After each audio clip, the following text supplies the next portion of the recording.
The crack of the bullwhip echoed through the dusty street of Knight's Ferry, California, causing Ruby O'Malley to flinch as it missed her back by mere inches. The year was 1872, and at 20 years old, Ruby had known nothing but servitude since her father had gambled away the family farm and her future to Silas Blackburn, the wealthiest and most despised man in Stanislaus County. "Move faster, girl," Silas barked, his voice carrying across the wooden boardwalk where passers-by pretended not to notice the young woman struggling with parcels nearly as big as she was. "Those supplies won't load themselves, and I've got business at the saloon." Ruby quickened her pace despite the weight of the flour sacks and dry goods that threatened to topple her slender frame. Her auburn hair had come loose from its practical bun, sticking to her sweat-dampened neck in the California heat. The worn cotton dress, she wore the same one she'd been wearing for 3 seasons, clung to her back as she labored.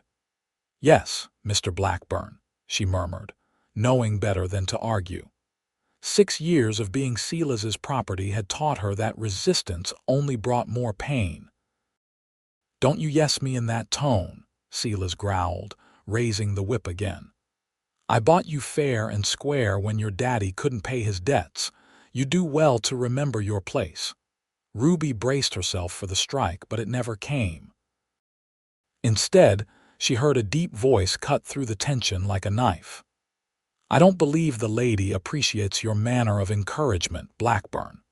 Ruby turned, nearly dropping her burdens at the sight of a tall stranger standing in the street. His dark hair was partially hidden beneath a wide-brimmed hat, and his piercing blue eyes held Silas's gaze without wavering. Dust coated his leather vest and cotton shirt, suggesting he'd been riding for days. "This isn't your concern, mister," Silas spat, lowering the whip slightly. "This girl is my property, purchased legal and proper." The stranger's jaw tightened. "I don't recall the United States allowing the ownership of people anymore.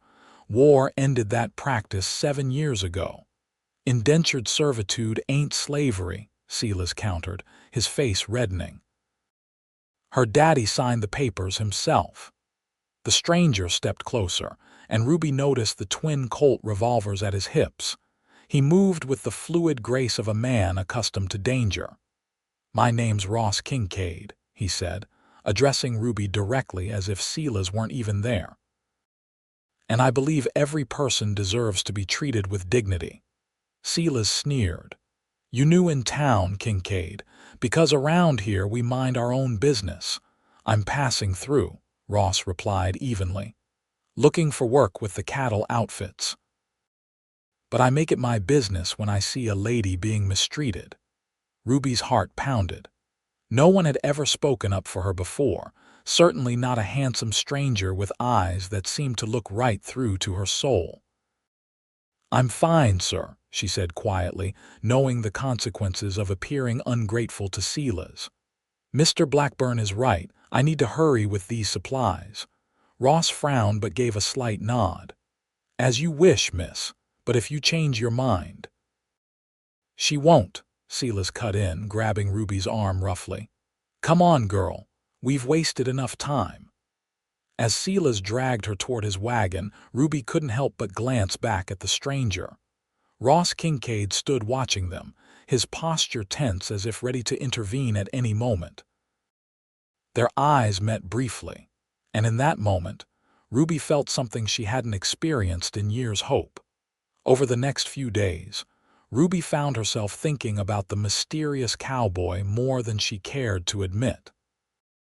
Working from dawn until well past dusk at Blackburn's general store left little time for daydreaming, but Ross Kincaid's face appeared in her mind whenever she had a moment's peace.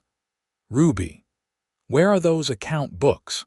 Silas barked one afternoon as she swept the wooden floor of the store.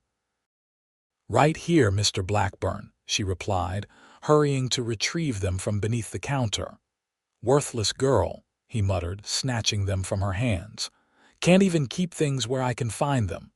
Ruby bit her tongue against a retort. The books had been exactly where Silas had told her to keep them that morning, but contradicting him would only earn her a slap or worse, no supper.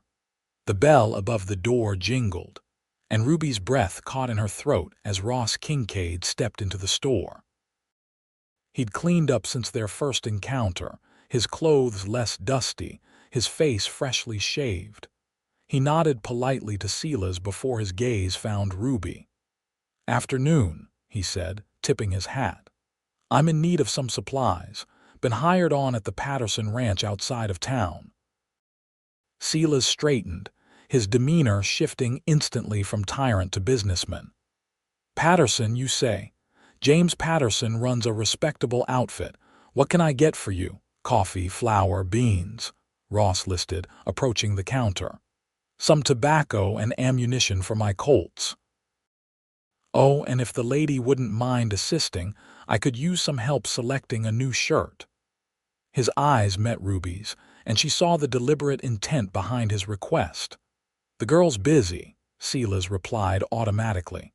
"I can see that," Ross agreed, glancing at the swept floor.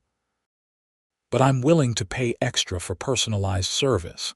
Unless you'd prefer I take my business to Sacramento next time I ride through." Silas's eyes narrowed, calculating the potential profit against his desire to keep Ruby firmly under his thumb. Money won out, as it always did with him. "Fine," he grumbled. "Ruby, help Mr. Kincaid with his selections, but be quick about it." "Yes, Mr. Blackburn," she replied, setting aside the broom. She led Ross to the section of the store where men's clothing was displayed, acutely aware of his presence behind her. "Thank you for your assistance, miss." Ross let the question hang in the air. "Ruby?" "Ruby O'Malley," she answered softly, keeping her voice low. "Though Mr. Blackburn prefers I use his name since he claims to own me." Ross's expression darkened. "No man can truly own another, Miss O'Malley." "The law seems to disagree when it comes to my father's debts," she replied, running her fingers over a cotton shirt. "This one might suit you. The blue would complement your eyes." She blushed at her own boldness. "How long?" he asked, taking the shirt from her hands, his fingers brushing hers briefly. 6 years so far," Ruby answered, understanding his question immediately. "I was 14 when my father lost our farm in a poker game. The agreement says I'm bound to Mr. Blackburn for 10 years total." 4 more years of this treatment." Ross's voice was tight with controlled anger. Ruby shrugged, trying to appear nonchalant despite the heaviness in her chest. "It could be worse. I have a roof over my head and food to eat." "A prison provides the same," he countered. "Have you tried to leave?" She gave a bitter laugh that held no humor. "Twice. The first time he caught me before I reached the edge of town. The second—" Her hand unconsciously moved to her shoulder where a scar from Silas's whip remained. "I learned my lesson." Ross stepped closer, lowering his voice further. "The Patterson Ranch needs a cook. Their last one left for the gold fields up north. It pays fair wages, and you'd have your own quarters." Ruby's heart leapt before reality crashed back down. "Mr. Blackburn would never let me go. Besides, I wouldn't know the first thing about cooking for a ranch crew. Can you make biscuits, stew, coffee strong enough to stand a spoon in?" When she nodded, Ross smiled. "That's all ranch hands really care about. As for Blackburn," his eyes gleamed with determination, "leave him to me." For the first time in years, Ruby felt a flicker of genuine hope, but experience had taught her to be wary. "Why would you help me? You don't even know me." Ross considered her for a long moment. "My mother was treated as property by my father. She died never knowing what it meant to make her own choices. I swore I'd never stand by while someone else suffered the same fate." The raw honesty in his voice touched something deep within Ruby. "I'll think about it," she promised. "Don't think too long," he advised, taking the blue shirt and several others. "I'll be in town until Sunday. After that, I head back to the Patterson place." They returned to the counter, where Silas was watching them suspiciously. Ross paid for his purchases, deliberately overpaying and waving away the change. "For the excellent service," he explained with a tip of his hat to Ruby. "Good day to you both." After he left, Silas rounded on Ruby. "What did he say to you? And don't lie to me, girl." "Nothing improper, Mr. Blackburn," she assured him, heart racing. "He only asked about the quality of the shirts." Silas studied her face for signs of deception, then snorted. "See that it stays that way. I won't have my property getting ideas above her station." "No, sir," Ruby murmured, lowering her eyes. That night, as she lay on her thin pallet in the small storeroom that served as her bedroom, Ruby turned Ross's offer over in her mind. Freedom was a dangerous dream, one that had led to bitter disappointment before. But something about the conviction in Ross's eyes made her want to believe. Dawn broke over Knight's Ferry with the promise of another scorching day. Ruby had barely slept, her mind racing with possibilities and fears. She rose before Silas, as always, to start the fire and prepare his breakfast before opening the store. As she stirred a pot of porridge, Ruby heard Silas's heavy footsteps on the stairs. She quickly poured coffee into his cup, knowing his foul temper would be worse without immediate caffeine. "Morning, Mr. Blackburn," she said, placing the steaming mug on the table. He grunted in response, his bloodshot eyes suggesting he'd been drinking heavily the night before. Ruby served his porridge and stepped back, waiting for the inevitable complaints. "Too thick," he muttered, pushing the bowl away after one bite. "And the coffee's bitter. Can't you do anything right, girl?" "I'm sorry, Mr. Blackburn. I'll do better tomorrow." "See that you do," he growled. "Now get the store ready. I'm expecting a shipment from Sacramento today." Ruby worked methodically, sweeping the porch and arranging displays while Silas nursed his hangover at the table. The morning passed uneventfully until the bell above the door announced a customer shortly before noon. Ross Kincaid entered, looking as if he belonged there. This time he wasn't alone. An older man with a weathered face and silver-streaked beard accompanied him. "Mr. Blackburn," Ross greeted. "Allow me to introduce James Patterson. I believe you know him." Silas straightened, immediately more alert. "Mr. Patterson. What brings you to my establishment today?" "Business, Blackburn," Patterson replied gruffly. "Kincaid here tells me you have a girl who might solve my cook problem." Ruby froze, broom in hand, as Silas's gaze snapped to her, then back to Patterson. "You're mistaken," Silas said coldly. "The girl is indentured to me for another 4 years. She's not available for hire." Patterson pulled out a pouch that clinked heavily when he set it on the counter. "I'm prepared to buy out her contract. $500 more than fair for 4 years of unskilled labor." Ruby's breath caught. $500 was an enormous sum, far more than she was worth in practical terms. Silas's eyes narrowed at the pouch. "The girl is mine, legally bound. I have no interest in selling her contract." "Every man has a price, Blackburn," Patterson insisted. "Name yours." "1,000, Silas shot back, clearly expecting refusal. To Ruby's shock, Patterson nodded without hesitation. "Done." He reached into his coat and pulled out another pouch. 500 more as agreed. Silas's mouth opened and closed like a fish out of water. That's not." "She's not for sale. You just named your price, and I accepted," Patterson said evenly. "A verbal contract witnessed by Mr. Kincaid here. Are you saying your word isn't good?" Ruby hardly dared breathe as she watched the exchange. Silas's face had turned an alarming shade of red, his fists clenching at his sides. "This is ridiculous," he spluttered. "The girl doesn't know the first thing about cooking for ranch hands." "I'll be the judge of that," Patterson replied. "The deal is made, Blackburn." $1,000 for the remaining years on her contract. More than generous. Silas looked from the money to Ruby, calculation written plainly across his features. $1,000 was more than he'd make from her labor in 4 years, even accounting for the cost of keeping her. "Fine," he finally spat, "but I'll need the contract properly transferred and witnessed by the town lawyer." "Already arranged," Ross said smoothly, producing a document from inside his vest.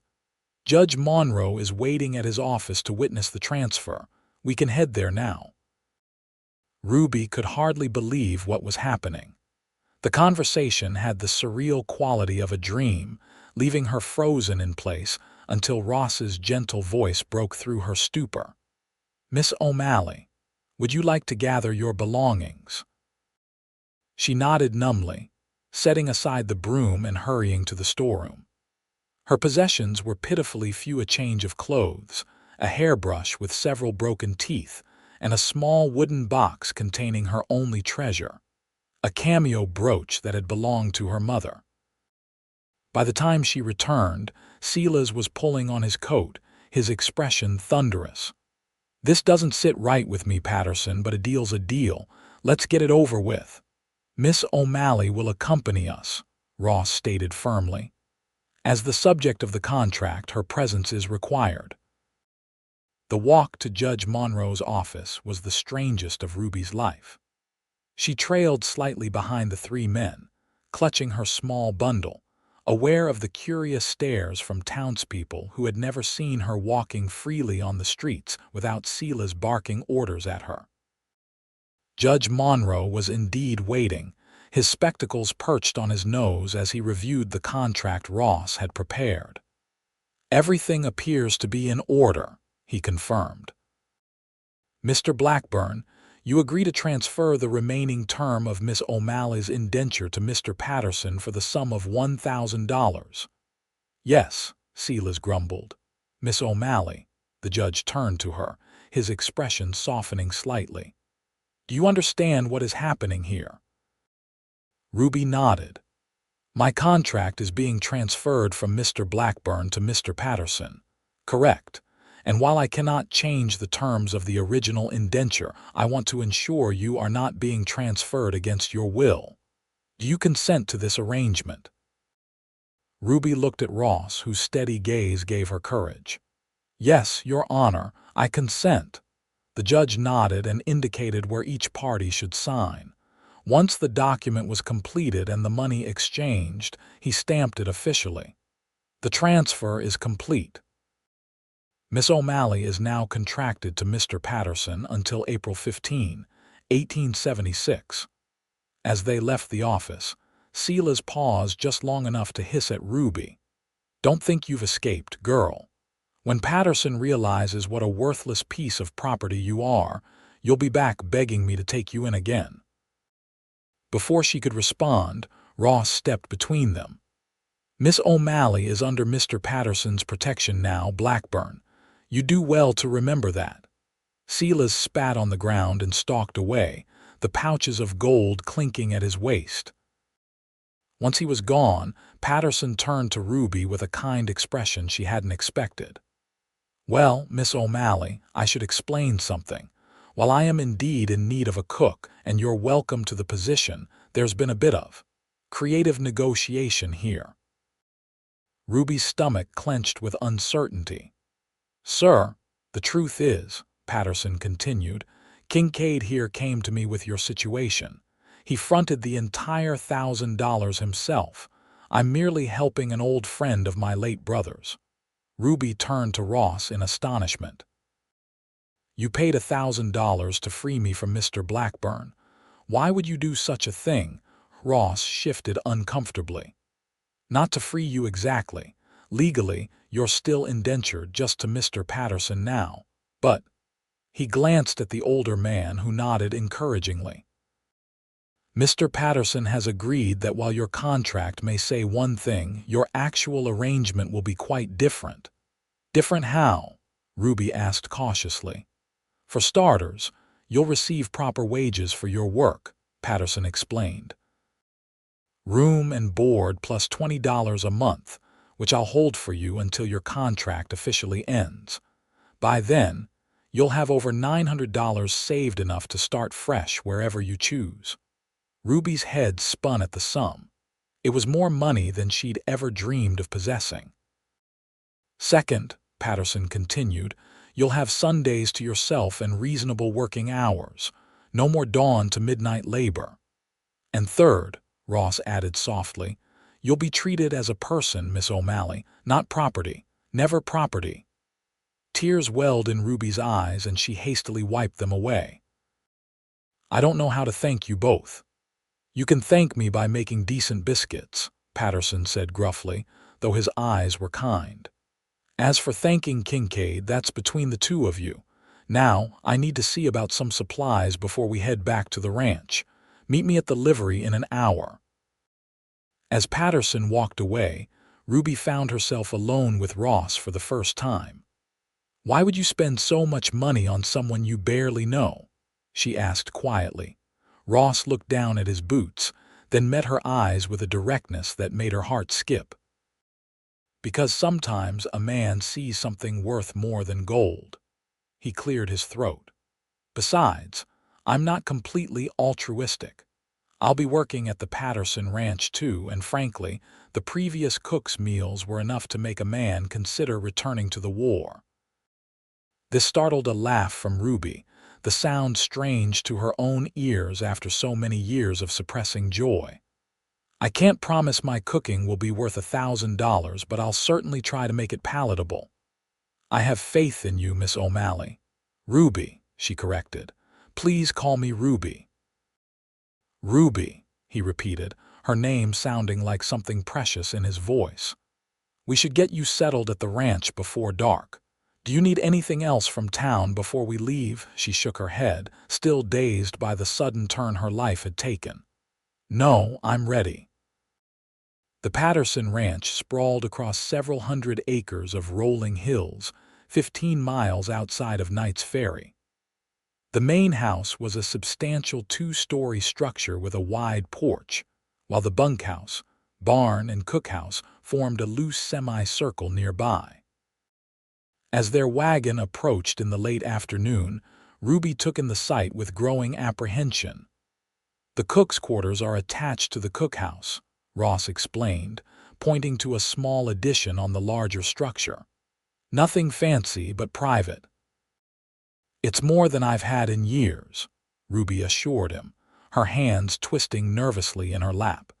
As they pulled up to the main house, several ranch hands paused in their work to observe the new arrivals. Ruby felt their curious stares and resisted the urge to shrink into herself. Don't mind them, Ross said quietly. They're just wondering if they'll finally get decent meals.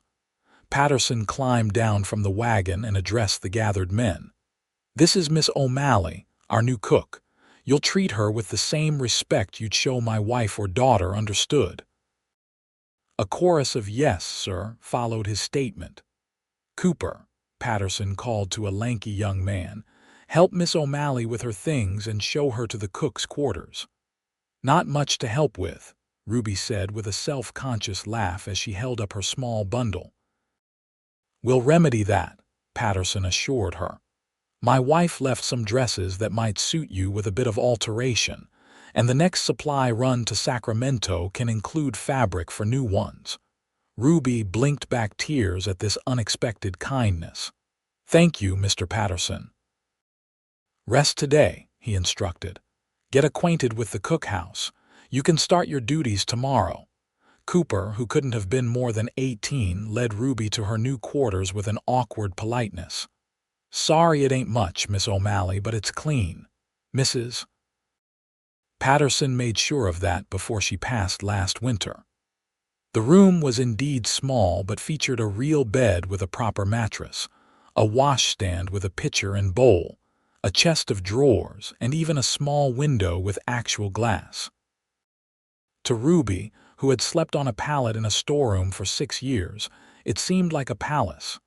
It's perfect, she said sincerely. Thank you, Cooper. The young man blushed and mumbled something about letting her settle in before retreating.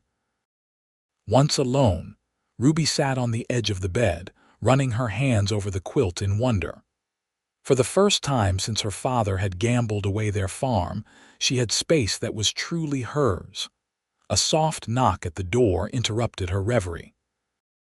She opened it to find Ross standing there, a wooden crate in his arms. "Mrs. Patterson's dresses," he explained, setting the box on the bed. "And a few other things Mr. Patterson thought you might need." Ruby opened the crate to find several neatly folded dresses, undergarments, stockings, a pair of sturdy boots, and even a winter coat. Beneath these were soap, a new hairbrush, and a small hand mirror. "This is too much," she protested weakly. "It's not charity," Ross said firmly. "These things would only collect dust otherwise.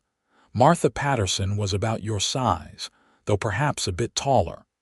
Ruby picked up one of the dresses, a simple blue cotton that was nevertheless of far better quality than anything she'd worn in years. "Please thank Mr. Patterson for me." "I don't know what to say." "You don't need to say anything," Ross assured her. "Just be ready for breakfast duty at 5 tomorrow. The men start early." "I'll be ready," she promised. As Ross turned to leave, Ruby called after him, "Mr. Kincaid." When he paused, she continued, "I still don't understand why you went to such lengths for me, but I'm grateful, truly." He studied her for a moment, his expression unreadable. "Get some rest, Ruby. Tomorrow's a new beginning for both of us." That night, lying in a real bed for the first time in years, Ruby found sleep elusive despite her exhaustion. Her mind kept returning to Ross Kincaid's face, to the inexplicable kindness he had shown her, and to the strange fluttering in her chest whenever their eyes met. It was a dangerous feeling, hope mixed with something she dared not name, but in the safety of darkness. She allowed herself to imagine a future where she was more than someone's property. The next morning, Ruby rose before dawn, determined to prove her worth. She found the cookhouse well-stocked but disorganized, evidence of the ranch hands' attempts to feed themselves since the previous cook's departure.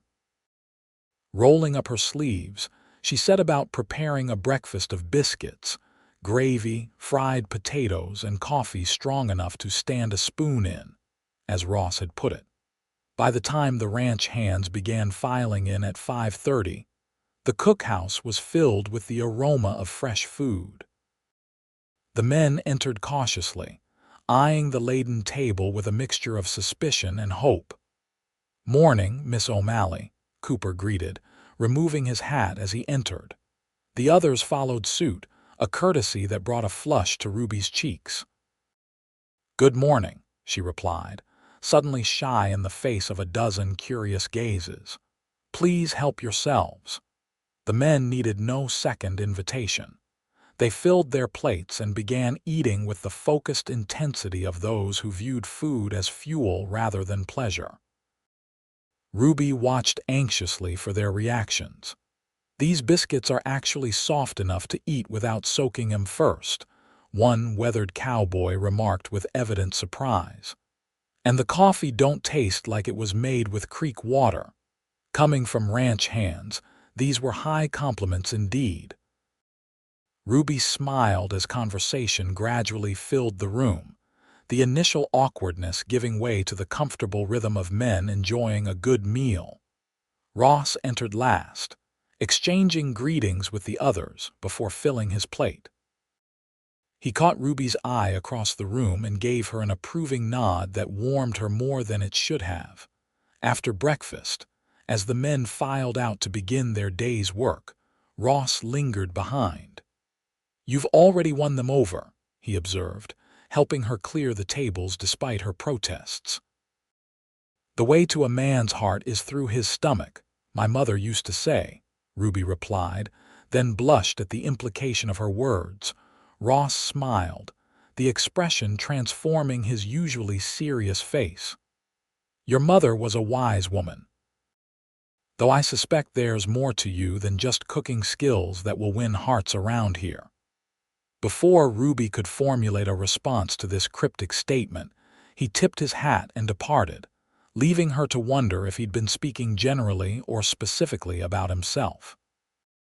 The days settled into a rhythm as April gave way to May. Ruby rose early to prepare breakfast, then used the mid-morning hours to bake bread and prepare lunch. Afternoons were for dinner preparation and keeping the cookhouse clean. It was hard work, but worlds away from the drudgery of her life with Silas Blackburn. Here, her efforts were appreciated, and for the first time in years, she was treated with respect. Mr. Patterson proved to be a fair employer. True to his word, he logged her wages in a ledger he showed her each month, and he never raised his voice or hand to her. The ranch hands were respectful, some even shy around her, treating her more like a lady than the servant she technically was. And then there was Ross. Unlike the others, he sought out her company, often lingering after meals to help with cleanup or bringing her wildflowers he'd found while out checking the herd. Sometimes he would sit on the cookhouse steps in the evening, playing harmonica while she worked on mending or alterations to Martha Patterson's dresses. "Where did you learn to play?" she asked one mild May evening as the sun painted the hills gold. Ross lowered the instrument, his expression distant. "My grandfather taught me when I was a boy in Missouri, said music was the only thing worth salvaging from his own father's legacy." "It's beautiful," Ruby said sincerely, "like it's telling a story without words." "The best stories are sometimes the ones we don't have words for," he replied, looking at her with an intensity that made her heart race. "Ruby, would you walk with me a spell? The sunset's particularly fine tonight." They strolled away from the ranch buildings, following a well-worn path that led to a small rise overlooking the property. The western sky blazed with color, pink and gold giving way to deepening blue. "I've never seen anything so beautiful," Ruby breathed, gazing at the panorama. "I have," Ross said quietly. She turned to find him looking not at the sunset but at her. The naked admiration in his eyes made her breath catch. "Mr. Kincaid, Ross," he corrected gently. "After all this time, I'd hope we could dispense with formalities." "Ross," she amended, his name feeling intimate on her lips. "I don't know what to make of you." "What do you mean? You spent a fortune to help a stranger. You've been nothing but kind to me." "I keep waiting to discover what you want in return, because in my experience, men don't do such things without expecting something." His expression sobered. "Is that what you think? That I helped you to extract some kind of payment?" "No," she said hurriedly. "Not exactly. But I don't understand why else you would do it." Ross was silent for a long moment, watching the last light fade from the sky. "When I first saw you in town, being treated like you were worth less than the dirt under Blackburn's boots, something in me couldn't stand by and watch. But it was more than that." He turned to face her fully. "There was a spirit in you, Ruby. Even beaten down as you were, I could see it in your eyes. A determination, a fire that Blackburn hadn't managed to extinguish despite his best efforts." Ruby swallowed hard, unprepared for the emotion in his voice. "The more I've come to know you," he continued, "the more I realize I was right about that fire. You're the strongest person I've ever met, Ruby O'Malley." "I'm not strong," she protested weakly. "I endured because I had no choice." "Endurance is strength," he countered. "And you did more than endure. You kept your kindness, your dignity. Do you know how rare that is? To face cruelty and not become cruel yourself." Tears pricked at Ruby's eyes. No one had ever spoken to her this way, as if she were something precious rather than a burden or possession. "I don't expect anything from you," Ross said softly, reaching out to brush a stray lock of hair from her face, his fingers lingering against her cheek. "Except perhaps the chance to know you better, to see where this connection between us might lead." Ruby's heart thundered in her chest. "I'm still indentured," she reminded him, though the words lacked conviction. "On paper," he agreed. "But Mr. Patterson has no intention of enforcing those terms, as you know, and even if he did—" Ross took her hand in his calloused palm warm against her skin. "I would wait, however long it took." The sincerity in his voice undid her. 6 years of guarding her heart, of expecting the worst from people, couldn't stand against the tenderness in Ross's eyes. "I would like to know you better too," she admitted, her voice barely above a whisper. His smile in the gathering dusk was like sunrise breaking over the hills. "Then may I court you properly, Miss O'Malley? With Mr. Patterson's permission, of course." Ruby laughed softly at the formality. "Yes, Mr. Kincaid, you may." They walked back to the ranch hand in hand, the first stars appearing overhead. For the first time since she was 14, Ruby felt not like property, but like a woman worthy of admiration and respect. It was a heady feeling, this newfound freedom to care for someone and be cared for in return. Mr. Patterson gave his blessing to their courtship with a gruff, "about time," that suggested he'd seen this coming long before they had. The ranch hands were similarly unsurprised, having watched Ross find increasingly creative reasons to visit the cookhouse at all hours. Summer stretched before them with endless possibility. On Sundays, her day off, Ross would take Ruby on excursions, picnics by the river, rides to neighboring ranches, or simply walks through the hills surrounding the Patterson property. They talked for hours, learning each other's histories, dreams, and fears. Ross told her of his childhood in Missouri, his service in the Union Army during the war, and his restless wanderings afterward. "I never felt at home anywhere until I came to California," he confessed one Sunday as they sat beneath an oak tree, a picnic basket between them. "Something about this land speaks to me. I was born in New York," Ruby shared in turn. "My mother died when I was 12, and father decided to seek his fortune out west.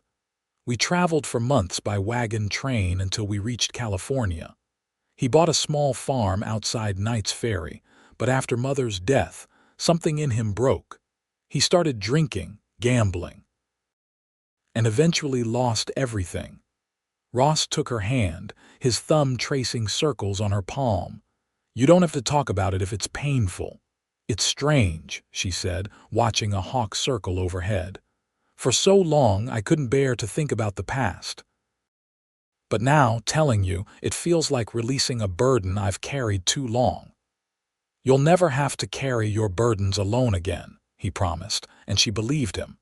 As June gave way to July, their feelings deepened.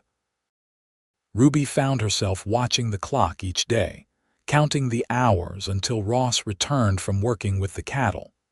His smiles were reserved especially for her, broader and more frequent than those he shared with others. And sometimes, when she caught him looking at her across the cookhouse, the naked longing in his eyes made her blush to the roots of her hair. Their first kiss came on a sweltering evening in late July. Ruby had been baking all day, preparing for a celebration to mark the successful completion of a cattle drive to Sacramento. Despite the heat, she'd managed to create pies, cakes, and bread for the returning men, her hair escaping its pins and sticking to her damp neck as she worked. She was just removing the last pie from the oven when Ross entered the cookhouse, trail dust still coating his clothes. "You're back," she exclaimed, setting down the hot pie plate and wiping her hands on her apron. "How was the drive?" "Successful," he replied, crossing to the wash basin to splash water on his face. "Though I missed seeing a certain cook these past 3 days." Ruby smiled, handing him a clean towel. "The cook missed you too. Though she's been so busy preparing for your return, she's hardly had time to notice your absence." Ross dried his face, then reached out to tuck a wayward strand of hair behind her ear. "You look beautiful when you're flushed from the heat of baking." I look a mess, she protested with a laugh, gesturing to her rumpled appearance. Beautiful, he insisted, his hand lingering at her cheek. Ruby, I've been thinking about something these past 3 days. Oh, her heart quickened at the serious note in his voice. Being away from you, even for such a short time, made me realize something. His blue eyes held hers, unwavering. I don't want to spend another day apart if I can help it. Ruby's breath caught. Ross, let me finish, he said gently. I know it's only been a few months since we met. I know you're still legally bound by that contract, though Mr. Patterson treats it as mere formality, but I can't wait any longer to tell you. He took both her hands in his. I love you, Ruby O'Malley. I think I've loved you since I first saw you standing up to Blackburn's cruelty with quiet dignity. Tears sprang to her eyes, blurring her vision. I love you too, she whispered, the words she'd held back for weeks finally breaking free. Ross's face lit with joy, and he drew her closer, one hand cradling the back of her head. May I kiss you, Ruby? In answer, she rose on tiptoe and pressed her lips to his. The kiss was gentle at first, a question rather than a demand, but when she wrapped her arms around his neck, it deepened into something more passionate. For a woman who had been treated as property for so long, the tenderness of Ross's embrace was a revelation. He held her as if she were precious, breakable, yet equal. When they finally parted, both breathless, Ross rested his forehead against hers. Marry me, he murmured. Ruby pulled back slightly, searching his face. Are you certain? I don't care about that damned contract, he interrupted fiercely. Mr. Patterson has already said he'd tear it up the moment we decide to marry. You're no one's property, Ruby. You're the woman I love and want to spend my life with. Fresh tears spilled down her cheeks, but they were tears of joy. Yes, she said simply. Yes, I'll marry you. The celebration that night was for more than just the successful cattle drive. When Ross and Ruby announced their engagement, cheers erupted from the assembled ranch hands, and Mr. Patterson produced bottles of whiskey he'd been saving for a special occasion. To the finest cook and the luckiest cowboy in California, he toasted, raising his glass. Ruby had never felt so happy, so accepted. The shadows of her years with Blackburn seemed to recede in the warm glow of community and love. Later, as fiddle music filled the air and couples danced in the cleared space of the ranch yard, Ross pulled Ruby aside. I have something for you, he said, reaching into his pocket. He withdrew a small velvet pouch and emptied its contents into her palm. Ruby gasped at the delicate gold ring with a small but perfect pearl set in its center. It was my mother's, Ross explained. The only thing of value she managed to hide from my father. She gave it to me before she died, told me to give it to a woman who understood the true meaning of strength. With trembling fingers, Ruby allowed him to slide the ring onto her finger. I'll treasure it always, she promised, her voice thick with emotion. There's something else, he added, taking a folded document from his shirt pocket. Mr. Patterson signed this before we left on the cattle drive. It's the official termination of your indenture. Ruby stared at the paper in shock. But how? The terms were for 4 more years. Patterson never intended to hold you to it, Ross explained. He agreed to the arrangement to help get you away from Blackburn, but he always planned to free you once you were safely here. She unfolded the document with shaking hands, reading the formal language that declared her contract fulfilled and her obligation discharged. You're free, Ruby, Ross said softly. Completely free to make your own choices. She looked up at him through tear-filled eyes. And I choose you. I choose us. They were married 2 weeks later in the small church in Knight's Ferry, with Mr. Patterson giving the bride away and the ranch hands standing as witnesses. Ruby wore one of Martha Patterson's dresses, carefully altered to fit her perfectly, with wildflowers in her hair instead of a veil. As she walked down the aisle toward Ross, whose face shone with undisguised adoration, Ruby marveled at the journey that had brought her here. 6 months ago, she had been property, an object to be used and discarded. Now she stood before God and witnesses as a free woman, choosing to bind her life to a man who saw her as an equal, a partner, a queen. "I, Ross, take you, Ruby, to be my lawfully wedded wife," he vowed, his voice clear and strong. "I promise to love and cherish you, to honor your strength and independence, to stand beside you as your partner in all things, for as long as we both shall live." When it came her turn, Ruby's voice wavered only slightly. "I, Ruby, take you, Ross, to be my lawfully wedded husband. I promise to love and cherish you, to share in your joys and sorrows, to walk beside you as your equal and partner, for as long as we both shall live." The small church erupted in cheers when the pastor pronounced them man and wife. As Ross kissed her, Ruby felt the last shadows of her past life slip away, replaced by the bright promise of a future built on mutual respect and love. Mr. Patterson's wedding gift was as generous as it was unexpected: a deed to 50 acres of prime ranchland adjoining his property, along with enough seed money to start their own small cattle operation. "Can't have my best hand and finest cook leaving the area," he explained gruffly. "This way, you'll still be neighbors." The next year was one of hard work and immense joy as Ruby and Ross built their home and started their ranch. They began with a modest cabin and a small herd, but Ross's skill with cattle and Ruby's careful management of their finances helped them expand steadily. By the time their first anniversary approached, the R&R Ranch, as the locals had taken to calling it, for Ruby and Ross, was becoming known for quality stock and fair dealing. Ruby never forgot what it meant to be treated as property, and she carried that knowledge into her marriage and business dealings. When they hired hands to help with the growing ranch, she insisted they be paid fair wages and treated with dignity. When neighboring ranchers expressed surprise at seeing her riding alongside Ross to check fences or move cattle, she simply smiled and continued her work. "You've created quite a stir in the county," Ross remarked one evening as they sat on the porch of their expanded cabin, watching the sunset. "The men don't quite know what to make of a woman who speaks her mind in business meetings." Ruby leaned against his shoulder, content. "They'll adapt. The world is changing, Ross.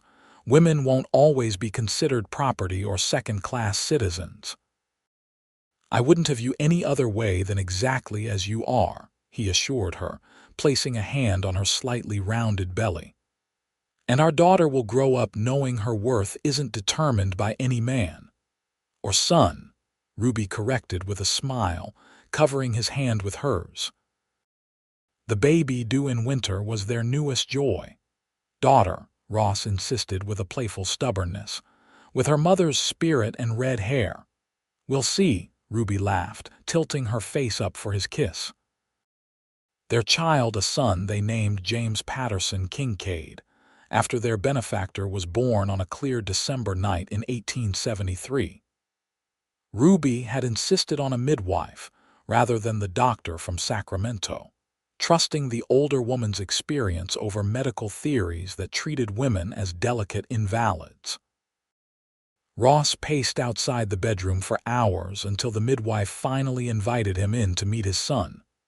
The sight of Ruby, tired but radiant, holding their child brought tears to his eyes.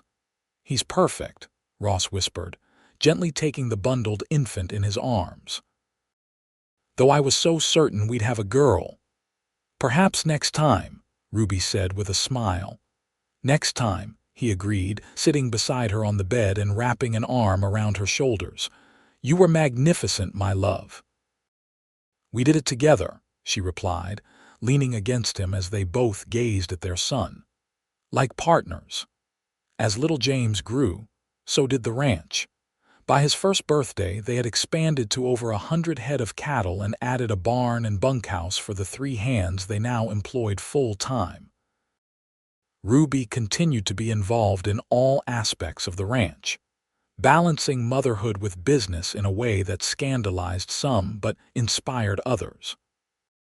Word of the unusual arrangement at R&R Ranch spread, and occasionally women from neighboring properties, or even as far as Sacramento, would seek Ruby out for advice on asserting their independence within marriages or business. "You've become quite the revolutionary," Ross teased one evening after a rancher's wife had visited to discuss starting her own poultry business against her husband's wishes. Ruby shook her head, smiling. "Not revolutionary. Just treating people as they deserve to be treated with dignity and respect. The way you've always treated me." In the spring of 1875, nearly 3 years after Ross had first seen Ruby being mistreated on the streets of Knight's Ferry, they received unexpected news. Silas Blackburn had died, leaving no heirs. His property, including the general store, was to be auctioned to settle debts. "I want to go," Ruby said firmly when Ross showed her the notice in the Knight's Ferry Gazette. "I need to see it." Ross studied her face carefully. "Are you sure?" "You haven't been back since we left." She nodded, bouncing little James on her knee. "I'm sure. That place holds no power over me anymore. Besides," she smiled at her son, who gurgled happily, "I want our children to know that their mother faced her past and conquered it." The auction was held on a bright May morning. Ruby wore her best dress, a deep green that complemented her auburn hair, and held her head high as she and Ross entered Knight's Ferry for the first time in years. James remained at home with one of the ranch hands' wives, still too young for such a journey. People stared as they made their way through town. Ruby O'Malley, now Ruby Kincaid, had been a fixture in Knight's Ferry for 6 years, always with downcast eyes, and followed by Silas Blackburn's harsh commands. Now she returned transformed, confident, prosperous, and visibly loved. The crowd at the auction was substantial, with many locals curious about who would take over Blackburn's business. Ruby and Ross stood quietly at the back until the bidding began on the general store. $500, called one of the merchants from Sacramento. $600, countered another. Ross looked at Ruby questioningly. She nodded, and he raised his hand. $1,000, he announced clearly. A murmur ran through the crowd as people turned to see who had made such a substantial bid. Recognition dawned on many faces as they spotted Ruby. 1,000 once, twice, sold to Mr. Kincaid, the auctioneer declared, bringing down his gavel. Afterward, as they stood before the general store that had been Ruby's prison for 6 years, Ross asked gently, "What would you like to do with it?" "We could hire someone to run it, or sell it to someone who would treat the workers fairly." Ruby stared at the building, memories washing over her: the endless work, the harsh words, the constant reminder that she was nothing but property. Then she thought of the women who had come to her for advice, seeking a path to independence. "Neither," she decided, her voice strong. "I want to turn it into something new, a shop run by and for women. A place where they can sell their handiwork, their preserves, their skills without needing a man's permission or oversight." Ross smiled, pulling her close. "A revolutionary idea after all." "A necessary one," she corrected. "And since my contract with Mr. Patterson would have officially ended next month, it seems fitting to create new opportunities for others who might otherwise be treated as property." Within 6 months, the former Blackburn General Store had been transformed into the Knight's Ferry Women's Mercantile and Exchange. Ruby traveled from the ranch twice a week to oversee operations, which she largely entrusted to a capable widow named Eleanor Simmons. The venture was met with skepticism at first, But as the quality of goods and services became apparent, even the most traditional townspeople began to patronize the establishment. Women from surrounding farms and ranches found an outlet for their talents and a source of independent income, many for the first time in their lives. In the spring of 1876, Ruby gave birth to their second child, a daughter they named Margaret, after Ruby's mother. As Ross had predicted, she had her mother's red hair and determination, evident from her first lusty cries. "Now our family is complete," Ruby said contentedly as 4-year-old James peered curiously at his new sister. Ross kissed his wife's forehead, cradling their daughter in one arm and wrapping the other around their son. "Our family, our ranch, our legacy built as partners, equals in everything." The R&R Ranch continued to prosper through the years. By 1880, they had expanded to over 500 acres and were known throughout California for their progressive practices and quality livestock. Ruby's Women's Mercantile had inspired similar establishments in neighboring towns, creating a network of female entrepreneurs who supported each other's endeavors.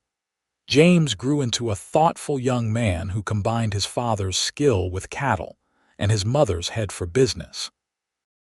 Margaret, fiery and independent, announced at the age of 6 that she intended to be a doctor, a declaration her parents supported wholeheartedly. On their 10th wedding anniversary, Ross surprised Ruby with a trip to San Francisco, their first real vacation since establishing the ranch. They left the children with trusted hands and spent a week exploring the vibrant city, attending the theater, and simply enjoying each other's company. On their last night in the city, as they stood on the balcony of their hotel room overlooking the bay, Ross wrapped his arms around Ruby from behind, resting his chin on her shoulder. "Happy?" he asked softly. Ruby leaned back against him, watching the moonlight play across the water.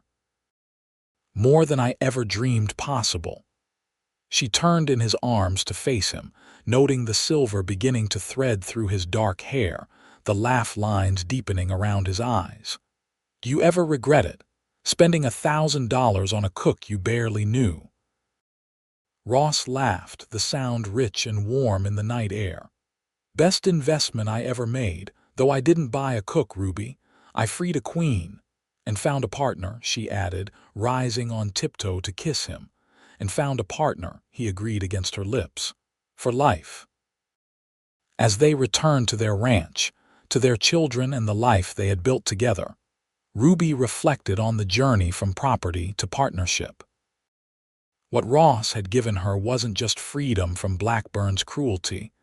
It was the recognition of her inherent worth, the respect for her abilities and opinions, and the love that saw her as an equal rather than a possession. In turn, she had given him a home, a family, and a purpose greater than himself. Together, they had created a legacy not just of land and livestock, but of values, dignity, equality, and respect for all.